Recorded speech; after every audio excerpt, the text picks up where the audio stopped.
2025 ఐపీఎల్లో Chennai super Kings పరిస్థితి ఎలా ఉంది అంటే మ్యాచెస్ ఓడిపోవడం కోసమే ఆడుతున్నట్టుందన్నమాట. అంటే వీళ్ళ టీం బాగలేదు, ప్రతి ఒక్కరు దాంతో అగ్రి చేయాల్సిందే. కానీ బ్యాటింగ్ ఆర్డర్లో వీళ్ళు పంపిస్తున్న బ్యాట్స్మెన్స్ అంటే ఆ స్ట్రాటజీ అన్నది అత్యంత ఘోరంగా ఉందన్నమాట. ఫర్ సపోజ్ చూసామంటే last match Sam Curran power ప్లేలో వచ్చాడు 1 డౌన్కి, ఎందుకు అర్థం కాలేదు డెవాల్ బ్రేవిస్ ఉండగా. తర్వాత జడేజాను ఇంకా ప్రమోట్ చేస్తున్నారు. ఇంతకుముందే డెవాల్ బ్రేవిస్ లేడు, శివం దుబేని తొందరగా పంపించకూడదని ప్లాన్ చేశారు. ఇప్పుడు డెవాల్ బ్రేవిస్ వచ్చాడు కదా, తనను తొందరగా పంపించి ఆ తర్వాత శివం దుబేని ప్రమోట్ చేయొచ్చు కదా. ఎందుకంటే అంటే మిగతా బ్యాట్స్మెన్తో కంపేర్ చేస్తే శివం దుబే కొంచెం ఫామ్లో ఉన్నాడు. మరి అలాంటి బ్యాట్స్మెన్ని ముందు పంపిస్తారా? ఫామ్లో లేని బ్యాట్స్మెన్స్ అందరినీ పంపించేసి వికెట్స్ పోగొట్టుకొని లాస్ట్లో వీళ్ళని ఆడమంటారా? అసలు ఏం ప్లాన్, ఎందుకు ఇలా రాంగ్ స్టెప్స్ తీసుకుంటుంది చెన్నై సూపర్ కింగ్స్? సో ఇప్పుడు పంజాబ్తో మ్యాచ్ ఉంది వీళ్ళకి. ఆల్రెడీ ఇదే పంజాబ్తో మ్యాచ్ ఓడిపోయారు 2025 ఐపీఎల్లో. సో ఏప్రిల్ 30వ తేదీ మ్యాచ్ నెంబర్ 49 ఐపీఎల్లో. సో చపక్ స్టేడియంలో మ్యాచ్ జరగబోతోంది. ఇప్పుడు చపక్ అంటే ఎవరికి భయం లేకుండా వెళ్ళిపోయింది అనమాట. మొత్తం వచ్చిన వాళ్ళు వచ్చినట్టు బ్రీచ్ చేస్తున్నారు. పంజాబ్ కింగ్స్కి అయితే అలా టెన్షన్ ఏం లేదు, వాళ్ళు ఆల్రెడీ ఎప్పుడో గెలిచేశారు ఇక్కడ. సో ఇండియన్ టైమింగ్స్ ప్రకారం 7:30కి మ్యాచ్ స్టార్ట్ అవుతుంది. సో చపక్ స్టేడియం పిచ్ రిపోర్ట్ గురించి స్టార్ట్ చేద్దాము. చాలా సింపుల్ రిపోర్ట్ అనమాట పిచ్ అన్నది. ఇక్కడ చూసాము అంటే average batting wicket, super game batting అనుకూలించదు. అండ్ 180 ఇస్ ద ఇక్కడ పార్ స్కోర్ అనమాట. బౌలింగ్ పరంగా చూసుకున్నామంటే స్పిన్నర్స్కి సపోర్ట్ చేస్తుంది. ఒకవేళ ఫాస్ట్ బౌలర్స్కి సపోర్ట్ చేయాలంటే స్లో వేరియేషన్స్ ఉన్న వాళ్ళకు మాత్రమే సపోర్ట్ చేస్తుంది. ఇదే పిచ్ రిపోర్ట్ చాలా క్లియర్గా ఉంటుంది చెన్నై సూపర్ కింగ్స్ది, అంటే చపక్ స్టేడియంది. పెద్దగా డిఫరెన్స్ ఏమి ఉండదు. ఇక డ్యూ అనేది ఖచ్చితంగా ఉంటుందన్నమాట. అయితే టాస్ గెలిచిన కెప్టెన్ చేజింగ్ చేయాలని చెప్పి ప్రతి ఒక్కరు చెప్తారు. నన్ను అడిగితే మాత్రం ఇక్కడ చేజింగ్ కాదు, ఫస్ట్ బ్యాటింగ్ చేయడమే బెటర్. మళ్ళీ లాస్ట్ టైం చెన్నై చేసింది కదా అంటే ఫస్ట్ బ్యాటింగ్ చేయాలి అంటే ఆ కాన్ఫిడెన్స్ ఏముండదు తెలుసా? కనీసం ఒక 180-190 రన్స్ చేసే కాన్ఫిడెన్స్ ఉంటేనే చేయండి, లేదంటే మాత్రం చేయకండి. ఎందుకంటే ఆ రన్స్ చేశారు అంటే ఖచ్చితంగా మ్యాచ్ గెలుస్తారు, 90% మ్యాచెస్ గెలిచేస్తారు అనమాట. సో అది చెన్నై క్రాక్ చేయలేకపోతుంది బేసిక్గా. అందుకే వాళ్ళు ఎప్పుడు చేజింగ్కి వెళ్తూ ఉంటారు. ఈరోజు కూడా టాస్ గెలిచిన కెప్టెన్ ఒకవేళ పంజాబ్ గెలిస్తే ఖచ్చితంగా బ్యాటింగ్ తీసుకునే ఛాన్స్ ఉంటుంది, చెన్నై గెలిస్తే చేజింగ్ తీసుకునే ఛాన్స్ ఉంటుంది. ఇక CSK versus Punjab head to head fight చూసామంటే 31 మ్యాచెస్ జరిగితే అందులో సిఎస్కే 16, పంజాబ్ 15. సో చాలా టఫ్ ఫైట్ నడిచింది అనమాట గత కొన్ని సంవత్సరాలు రెండు టీమ్స్ మధ్య. ఇక చపక్ స్టేడియంలో చెన్నై సూపర్ కింగ్స్ 4 గెలిస్తే పంజాబ్ కింగ్స్ 4 గెలిచింది. 2025 ఐపీఎల్లో మీకు గుర్తుండే ఉంటుంది, పంజాబ్ కింగ్స్ 219 రన్స్ చేస్తే 6 వికెట్స్లో సిఎస్కే 201 రన్స్ చేసి 5 వికెట్స్ కోల్పోయింది, మ్యాచ్ను ఓడిపోయింది. ఇది one of the Punjab Kings హోమ్లోనే జరిగింది. సో ఇప్పుడు సిఎస్కే ప్లేయింగ్ 11. సో వీళ్ళ ప్లేయింగ్ 11ని గెస్ చేయడం చాలా కష్టం. అంటే ఇప్పటికీ చేయగలుగుతారంటే చేయగలుగుతారు, కావాలంటే శామ్ కరన్ తీసేసి జెమీ ఓటన్ తీసుకొని రావచ్చు. సో వీళ్ళు ఏమైనా చేయగలుగుతారు అనమాట. ఎందుకంటే ఇప్పుడు ఒక టీం సెట్ అయ్యి ఒక ప్లాన్ ప్రకారం వెళ్తుందంటే అదే ప్లేయింగ్ 11తో వెళ్తారు. వీళ్ళకు ఏం చేయాలో ఏం అర్థం కావట్లేదు. బ్యాటింగ్ ఆర్డర్ని మారుస్తున్నారు, ప్లేయింగ్ 11ని మారుస్తున్నారు. ఎస్, మార్చడం తప్పులేదనమాట, ఎందుకంటే ఇక్కడ దాని గురించి ఎవరు మాట్లాడట్లేదు. సో టీం అన్నది సెట్ అవ్వట్లేదు. సో ఓపెనర్స్గా మాత్రం సేమ్ షైక్ రషీద్, ఆయుష్ మాత్రమే ఉండే అవకాశం ఉంది, లేదా మళ్ళీ రచిన్ రవీంద్రన్ కూడా తీసుకొని రావచ్చు. ఎందుకంటే చెప్పా కదా, వీళ్ళకు మైండ్ పని చేయట్లేదు పాపం. అంటే ఓడిపోతున్నప్పుడు ఏ టీం పరిస్థితి అలానే ఉంటుంది.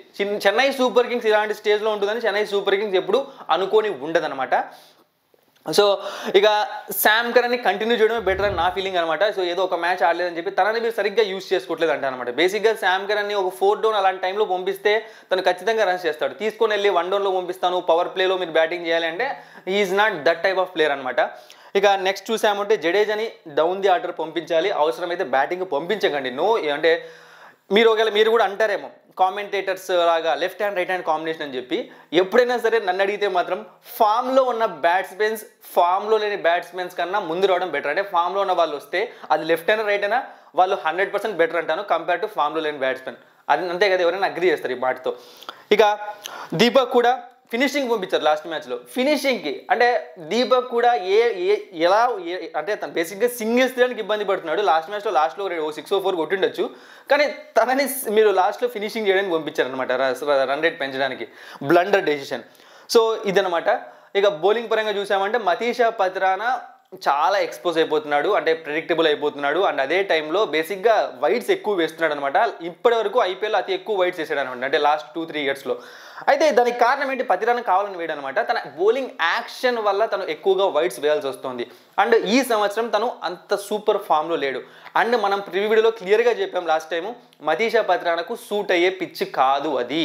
మతీషా పత్రాన వేరియేషన్స్, మతీషా పత్రాన పేస్, వాటిని యూజ్ చేసుకొని వికెట్స్ తీస్తాడు. సో ఆ పిచ్ పైన అవన్నీ వర్కౌట్ అవ్వమన్నమాట, కానీ పెట్టుకొని వచ్చారు. ఈ మ్యాచ్లో నాకు తెలిసి ఉండడం డౌట్ అనిపిస్తుంది. సో ఇవన్నీ ఉన్నాయన్నమాట ప్రాబ్లమ్స్ అనేవి. ఇక నాథన్ ఎల్లిస్ని తీసుకొని వస్తే బెటర్ అనిపిస్తుంది మధీషా పత్రానా ప్లేస్లో. ఇంకా స్పిన్నర్స్గా చూసాము అంటే నూర్ అహ్మద్కి ఏమైనా తెలియదు కానీ రుతురాజ్ గైక్వాడ్ ఉన్నప్పుడు సూపర్గా వికెట్స్ తీశాడు. ధోని కెప్టెన్ అయినప్పటి నుంచి పెద్దగా వికెట్స్ తీయలేకపోతున్నాడు. అంటే ఇక్కడ ధోనిని పాయింట్అవుట్ చేయట్లేదు, నూర్ అహ్మద్ని పాయింట్అవుట్ చేయట్లేదు. సో తన బౌలింగ్ ప్రిడిక్టబుల్ అయిపోయి ఉండొచ్చు. సో లేకుంటే బ్యాట్స్మెన్స్ కేర్ఫుల్గా ఆడుతూ ఉండొచ్చు. తను క్రాక్ చేయాలి, ఆ క్రాక్ చేస్తేనే వికెట్స్ పడతాయి. సో ఇప్పుడు ఒకవేళ సిఎస్కే ప్లేయింగ్ ఎలెవన్ చూసాము అంటే Sheikh Rasheed, Ayush Mhatre, Sam Curran, Ravindra Jadeja, Dewald Brevis, Deepak Hooda, Shivam Dube, MS Dhoni, Noor Ahmad, Khaleel Ahmed, Nathan Ellis, impact ప్లేయర్గా అన్షుల్ కంబోజ్. సో ఇదనమాట సిఎస్కే ప్లేయింగ్ ఎలెవన్. సో ఇక్కడ చూసాము అంటే ఆయుష్ మాత్రే చాలా యంగ్ టాలెంట్ అనమాట, సిఎస్కేకి యూజ్ అవుతుంది. షేక్ రషీద్ కూడా ఏదో 2 మ్యాచ్ ఆడలేని చెప్పి పక్కన పెట్టేయకండి, కంటిన్యూ చేయండి, ఖచ్చితంగా తనలో కూడా ఒక స్పార్క్ ఉందన్నమాట. ఇక డెవాల్ బ్రెవిస్, ఈ ముగ్గురిని సిఎస్కే ఫ్యూచర్ కోసం యూజ్ చేసుకుంటే బెటర్ అనిపిస్తుంది. ఇంకా మర్చిపోయాను, నూర్ అహ్మద్ కూడా ఉంటాడు. ఇక next Punjab Kings playing 11. So వీళ్ళ టీంకి ఏం ఎటువంటి ఇష్యూస్ లేవు, బట్ లాస్ట్ మ్యాచ్లో వీళ్ళు తీసుకున్న డెసిషన్ అనమాట. అదేంటి అంటే మార్కో జెన్సన్ని బ్యాటింగ్ పంపించడము, మ్యాక్స్వెల్ని బ్యాటింగ్ పంపించడము. అంటే సూపర్ ఫామ్లో ఉన్న ప్లేయర్స్ని నేహల్ వదేరాని, శశాంక్ సింగ్ని పక్కన పెట్టేసి వాళ్ళిద్దరిని ఎందుకు పంపించాడు? బేసిక్గా పంపించింది ఎవరు అంటే రికీ పాంటింగ్. రికీ పాంటింగ్ ఎప్పుడూ కూడా ఓవర్సీస్ ప్లేయర్స్ని ఎక్కువగా నమ్ముతూ ఉంటాడు. మీరు కోచింగ్ చూసినా సరే ఐపీఎల్లో ఎప్పుడు ఇదే ఉంటుంది అనమాట. ఎక్కువగా ఓవర్సీస్ ప్లేయర్ని, ఆస్ట్రేలియా ప్లేయర్స్ని మరీ ముఖ్యంగా నమ్ముతూ ఉంటాడు అనమాట ఎక్కువగా. అది ఎందుకో ఎవరికి అర్థం కాదు. అంటే ఎందుకు ఇండియా ప్లేయర్స్ పైన తనకు అంత నమ్మకం తక్కువ ఉంటుందేమో తెలియదు. ఎందుకంటే క్లియర్ కట్ కదా, ప్రతి మ్యాచ్ చూసిన వాళ్ళకి తెలిసిపోతుంది ఆ ఇద్దరు అన్ఫిట్ ఆ టైంకి. మళ్ళీ సూపర్గా ఫామ్లో ఉన్న వాళ్ళిద్దరిని ఎందుకు పంపించలేదు, ఇది క్వశ్చన్. అదొక్కటి తప్పితే ఇక మిగతా ఏ ప్రాబ్లమ్స్ కనిపించలేదు. ఎందుకంటే లాస్ట్ మ్యాచ్లో ఆ ఇద్దరు ఒకవేళ తొందరగా బ్యాటింగ్ వచ్చి ఉంటే మేబీ స్కోర్ అనేది 220, 230, 240 కూడా రీచ్ అయ్యేదేమో. సో మ్యాచ్ అయితే అయిపోయింది, అది వేరే విషయము. ఇక నెక్స్ట్ పంజాబ్ కింగ్స్ ఒక పాయింట్ షేర్ చేసుకుంది కోల్కతా నైట్ రైడర్స్తో. సో అది వాళ్ళకు ప్లస్ అవుతుందా మైనస్ అవుతుందా, ఇది 50-50% అనమాట. ఎందుకు మీకు చెప్తాను, ఎక్స్ప్లెయిన్ చేస్తాను చూడండి. సో ప్రెసెంట్ మిగతా టీమ్స్ అన్నీ కూడా మ్యాచెస్ ప్రతి ఒక్కటి గెలిచేసాయి అనుకోండి, వీళ్ళు కూడా గెలిచారు అనుకోండి, అప్పుడు ఆబ్వియస్లీ వీళ్ళు ఒక పాయింట్ తక్కువ ఉంటారు. సో అందరూ ఎవరు గెలిచలేరు, ఎందుకంటే వీళ్ళ మ్యాచెస్ ఉంటాయి కాబట్టి. మీకు అర్థమవుతుంది కదా, ఐపీఎల్ చూసే వాళ్ళకి అర్థమవుతూ ఉంటుంది. ఒకవేళ మన సిచ్యువేషన్ అలా వచ్చినప్పుడు వీళ్ళకి ఒక పాయింట్ తక్కువ అవుతుంది, మిగతా టీమ్స్ కూడా గెలిచిన టీమ్స్కి ఎక్కువ అవుతుంది, అది వీళ్ళకి మైనస్ అవుతుంది.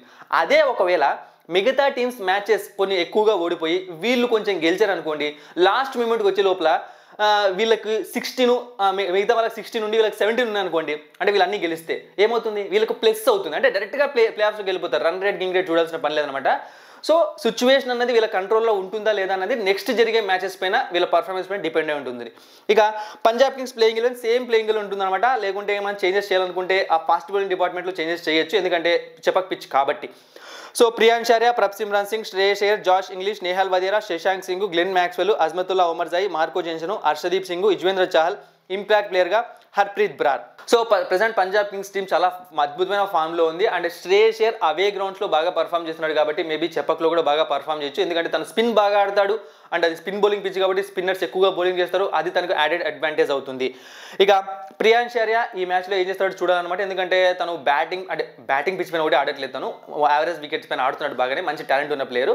సో చూద్దాం ఈరోజు ఎలా ఆడతాడు, ఎందుకంటే చెపక్ పిచ్ పైన ప్రతి ఒక్కరు ఆడే పిచ్ కాదు. చెపక్ పిచ్ పైన మంచి స్కోర్స్ చేశారు అంటే ఖచ్చితంగా వాళ్ళు చాలా టాలెంటెడ్ బ్యాట్స్మెన్స్ అయి ఉంటారు, వాళ్ళకి చాలా ఫ్యూచర్ ఉన్న బ్యాట్స్మెన్స్ ఉంటారు, ఎందుకంటే చెపక్ చాలా కష్టమైన పిచ్ అనమాట బేసిక్గా.